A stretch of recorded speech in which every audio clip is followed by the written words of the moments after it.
Kia Philippines has been on a roll recently, capitalizing on a strong sales performance in 2025. 2026 brings a whole new set of models. The newest one we're looking at today is actually a comeback kid. This is the all-new Kia Sportage.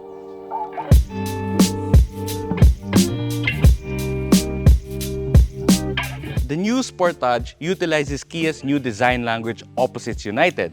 And we can start with the front, and it looks very reminiscent of all the other new Kia models we see on the market today.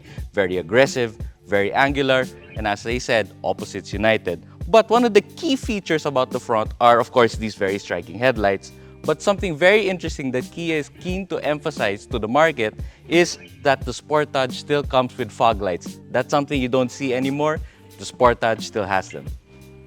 One of the biggest things about the Sportage is the performance. Kia says this is a car that has luxury, plushness, and performance. The engine is a 1.6-liter turbocharged gasoline engine coupled with a hybrid system. Power is rated at 235 PS and 367 Newton meters of torque.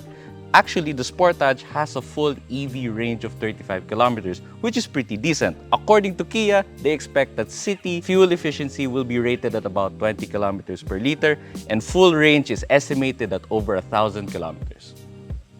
In terms of dimensions, Kia says that the Sportage is one of the biggest in its class. In fact, total wheelbase is 2,755 millimeters, and also the ground clearance is pretty sizable at 181 millimeters. The rims are 18 inches, and there are two styles, separate for the EX and separate for the SX.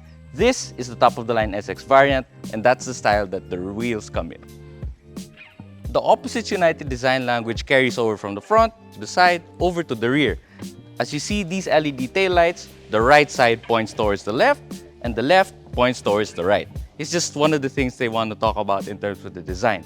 Also, this special color, the Heritage Blue, is only available for this, the SX top-of-the-line variant. There are three other colors in total. There is a white color, and there are actually two gray colors, a lighter gray color and a darker gray color. But again, for the SX, you can get this Heritage Blue. Now, let's talk about the cargo space. They didn't really give us the exact dimensions, but looking at it, since it's one of the biggest in the class, like they said, you can definitely fit a lot of stuff here. It even comes with a tonneau cover. But the most interesting thing that we notice about the Sportage is that it comes with a spare tire. It's not a full-size spare tire, but hybrids don't usually get this, and it's nice to see that for the Sportage Hybrid, Kia put one anyway.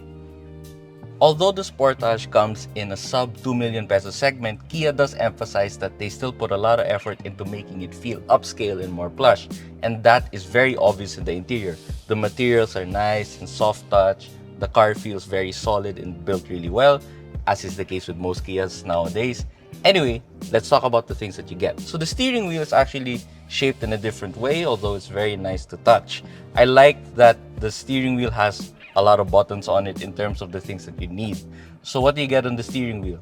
You get the controls for the DriveWise, the Kia DriveWise ADAS system. So that's your radar cruise control, your lane keep assist, and all of those things. Your drive modes here below the ADAS buttons. And on the right side of the steering wheel are the controls for the 12.3-inch panoramic display. So it's a panoramic display because the driver instrument cluster is on the left side, but it's also connected to the infotainment on the right side. The car comes with a Harman Kardon sound system, 8 speakers, but actually that's just for this, the top-of-the-line SX variant. But as standard, comes with wireless Apple CarPlay and Android Auto, which is also very good. In terms of wireless, you also get wireless charging, 15 watts, and according to Kia, it also has a fan to cool your phone so that it doesn't overheat, which is very important. Now, moving on to the climate control system. Most Kias nowadays, they have a dual system, so the driver and the passenger, you can control your own fan speeds, your own temperatures, entirely up to you. Also, the panel here doubles as a different, how do I say this? It's customizable. So it's a capacitive touch. If you press it once, you can control your radio and the infotainment. If you press it again, it will go back to your climate control settings. It's just this nice technological thing that Kia puts into the Sportage. Overall, the interior of the Sportage has everything you could possibly want. It feels solid, the materials are upscale, and it has all the features you could possibly want. You won't want for anything else inside the interior of the Sportage. We keep talking about how big the Sportage is, but really its main thing about this car is that in its class it's one of the biggest, and you feel that most here in the second row. This is my driving position. I'm 5'9", and I have so much legroom and headroom, and the backrest is actually upright. I haven't even adjusted it yet, but it still feels comfortable. In terms of things you get in the back, you do get charging ports and aircon vents, and the center armrest does go down and it has 2 cup holders. The Kia Sportage comes in 2 variants. The entry level is the EX, and it comes in at 1,978,000 Philippine pesos. And the top of the line SX variant is only 2,098,000 pesos, which are very competitive prices. It's available starting today, and you can visit your nearest Kia dealership.